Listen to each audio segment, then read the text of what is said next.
Okay, basically, thank you for giving me the opportunity to speak on this. Is Abdul Mohammed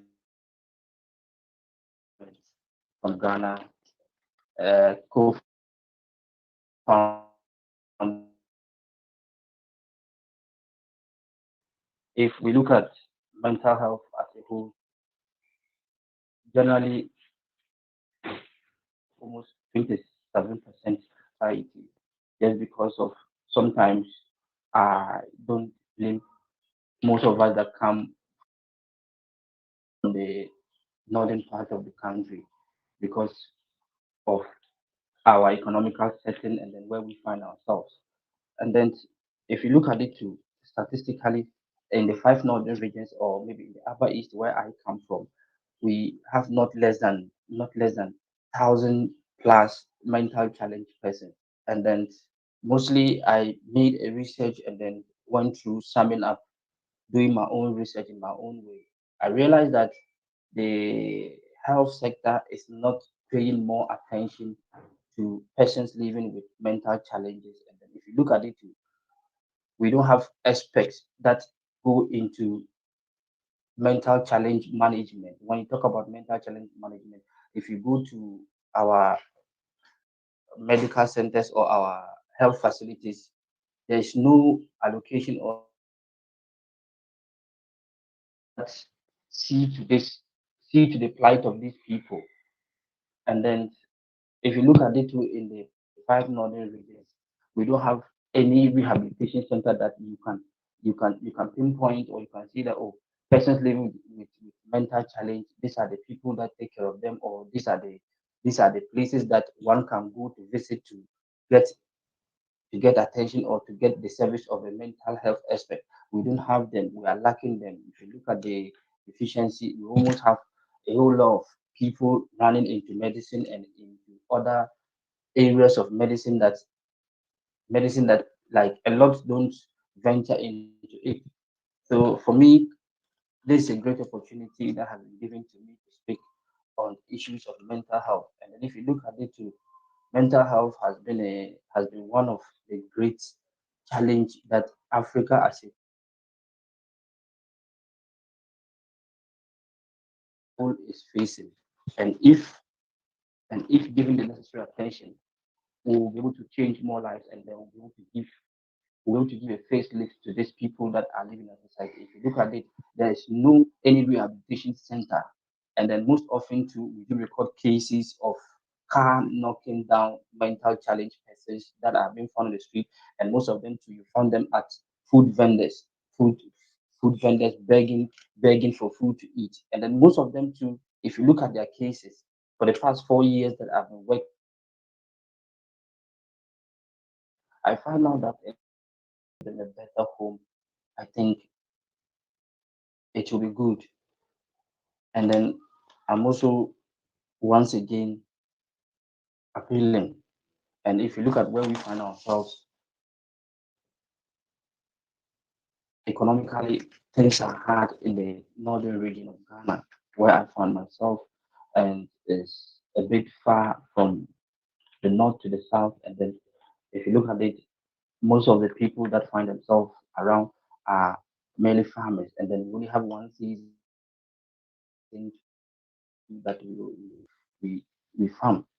So mental health issues are great issues, bigger issues that we need to all come together to see how best we can salvage it and then give these people a better life.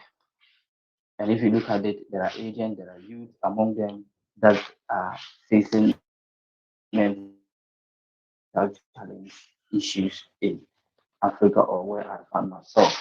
So basically, once again, I want to thank Mr.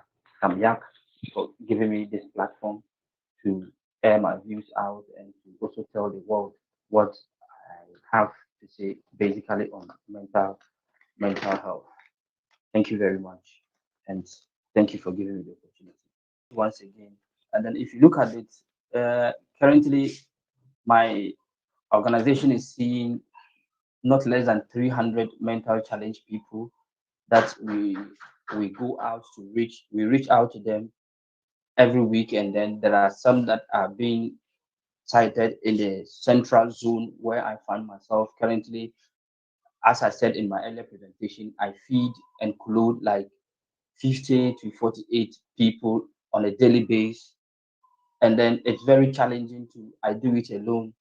And then day in, day out, to I see to more patients. I I see more mental challenge people too. And then I think if given this kind of platform or this opportunity to air the challenges that I'm facing, the challenges are enormous. The challenges are many. And if you look at it to feed each mental challenge in a day for not less than $2, $2 is very challenging. So if you multiply $2 by almost 50 or 300, it's huge money. And then which I do it alone, and then through some family support, and then my wife to support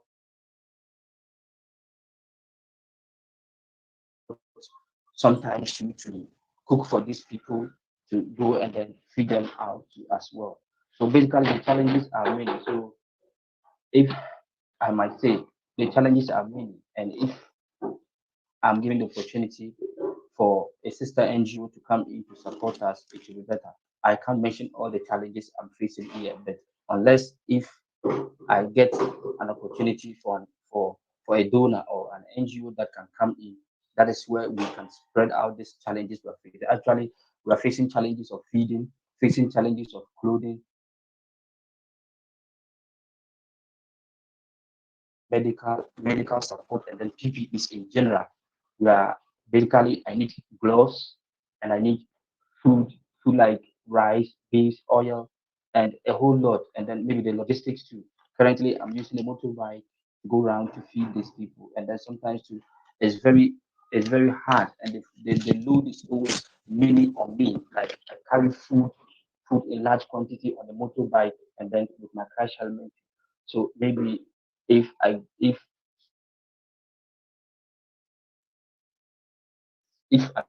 NGO or an entity me that can support us with a means of transport.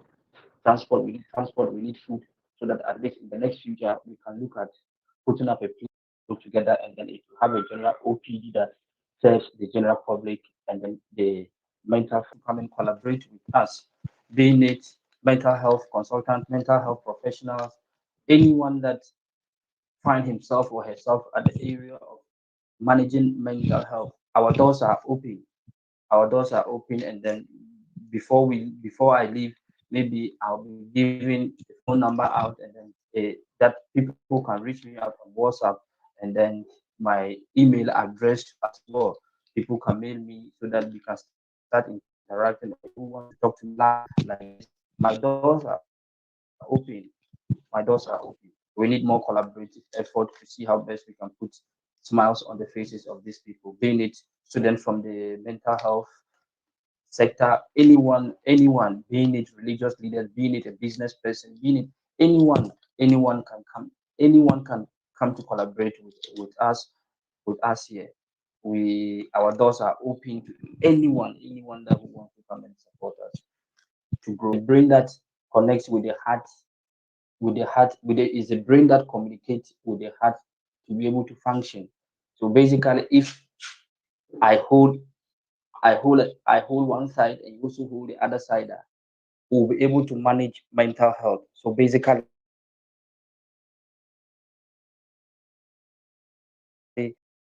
that is the brain behind the logo. The logo is just to managing and then giving putting smiles on the faces of persons living with mental illness. Basically, that is the brain behind the logo that you are seeing on the screen right. Basically, the two women you see me holding them are mental challenge persons that I find, and I call them my mothers. One is called Mama Alice, and then one is called Mama Lizzie, Lisbeth. They are all found in the Upper East region where I currently reside and find myself. And then if you look at it, I have a lot of them that I reach out to. Basically, most of them I bath them, most of them too I shave them. And then if you look at it, for the past 4 years, Have had people in the service coming to our aid. I have a lady in the picture. You see me taking a picture with her. She donated some clothing, some few clothing to us to support the cost. And then if you look at the, let me just say the what people can donate. People have been donating clothing, shoes, food items, toiletries, drinks, and then other building materials. Because the last time I appealed to the general public that I'm appealing to have a place that I'm trying to move these people from the street to give them a befitting place, to build a place that maybe something like a rehabilitation center that maybe if anyone, because if you look at it, the whole of for the whole of the five northern regions, we have five regions in the north here. We don't have even a single rehabilitation center. So I'm looking forward to people, just like as we said in our earlier presentation, any any NGO or any businessman or businesswoman or any company that can come to our aid to see how best we can put up a structure, put up a structure maybe a rehabilitation center that can housing these people. All the mental people you see me reaching out to them each and every day, they are found in different locations, different locations, and then different locations in the city where I found myself. So basically, this is the logo that speaks to it all. That speaks to it all. That shows most of the works that I do. And then if you go on our Facebook page to normally I put most of the works that we do there and to update people to let people know what the activities we are running, the activity that the humanity for the mental challenge is carrying out. It is in Boga called Navrongo, one of the districts in Navrongo. Actually, this man told me his story that he lost his wife and then it affected him psychologically.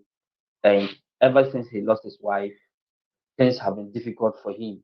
He has to come on the street, and then it's not easy to come by, let's just say, $1 to go and then scrub his head or $2 to go and scrub his head. And things are very difficult, and he finds himself around, around trashes or dustbins where they dump rubbish, refuse dump. He finds himself there. So I approached him and then spoke to him and then told him that I really want to be his friend and then would he like to take his hair off? And he said, why not? And he asked me, am I going to charge him for removing his hair? And I said, no, it's going to free of charge. And then he tells me most of his challenges. He has no sleeping place, and then he can't go back to where he's coming from. To he can't even picture. He has left home for long, and then no one to have ever come to his aid. No one to have ever come to look for him. So he find the street. The street is his home. So I spoke with him, and then I shaved him, and then I presented some new set of clothes to him to be using. So basically, the picture you're seeing is a man that I met. He's a very handsome man, but because his own people have neglected him, society have neglected him, he can't go back home. So he find the street more comfortable than his own home self. He doesn't even know his family members. He can't even recollect his family members. Faso. And then there is current conflict in Burkina Faso. They have terrorist attacks there. And then she is not mentally challenged, but she is more or less like a refugee. She found herself in Ghana and in where I'm coming from, Accra.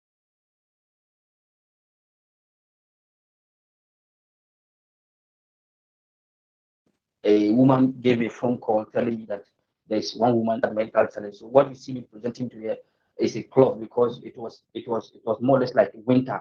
The time I met her, it was more or less like winter, and then the place is cool. And then I presented her a mat, what to sleep. That is the presentation you are seeing that I'm making to her, and then with some items that I was picking out from the bag to be given to her. We presented food items, we presented water, we presented a bucket for her to be bathed into as well. So if I'm given the opportunity to to what they call it, get a rehabilitation center. I think the rehabilitation center will more or less like cover all these problems that we are talking of. Because if you look at it, that is almost on the street, and most of them too are being found on the street, and then they are being subjected to what they call it. They are being subjected to peer pressure, and then a lot of them too. You see that people take advantage of them, especially the ladies among them. People come to rape them. People come to sleep with them. People come to people come to frighten, like people abuse them. Generally people abuse them. You see a lot of them carrying pregnancy, and a lot of them carrying children. You ask yourself, where are the fathers or the parents of or the father of this child? How did she get herself pregnant in the first place? People bring food items to deceive them, to sleep with them, because they know they are hungry, and then they don't get food to eat, and people take advantage of them too, and day in day out they abuse them.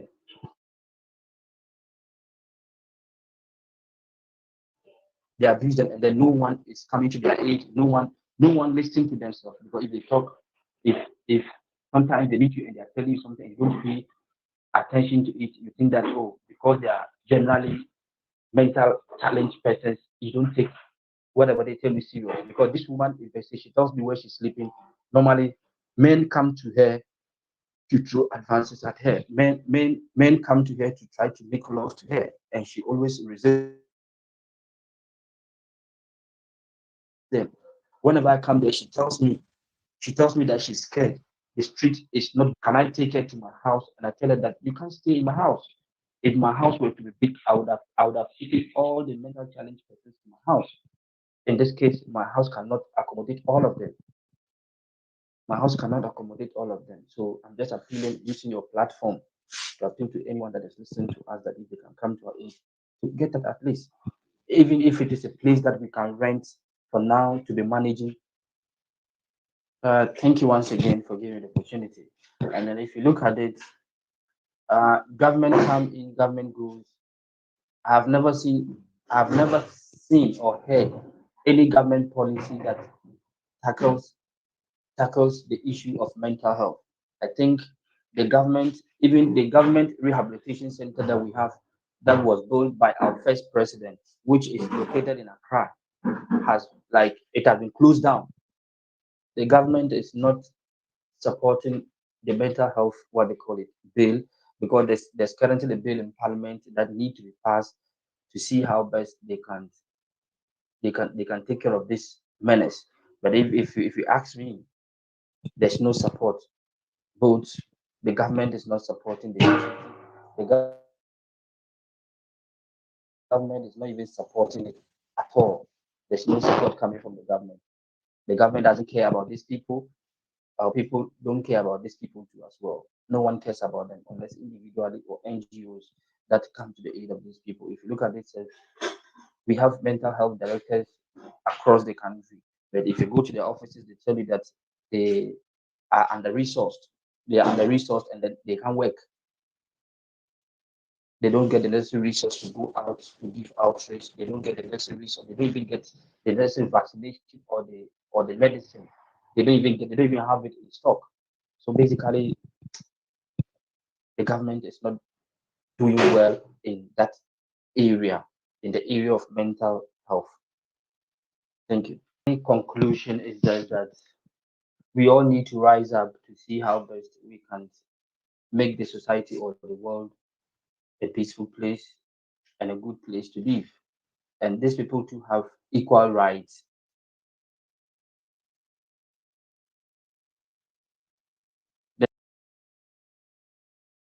As myself and you have rights. We shouldn't see them to be different people because they never wished to be mad. And let's all come together to show these people love, to show them care, to show them care because they were once like us, and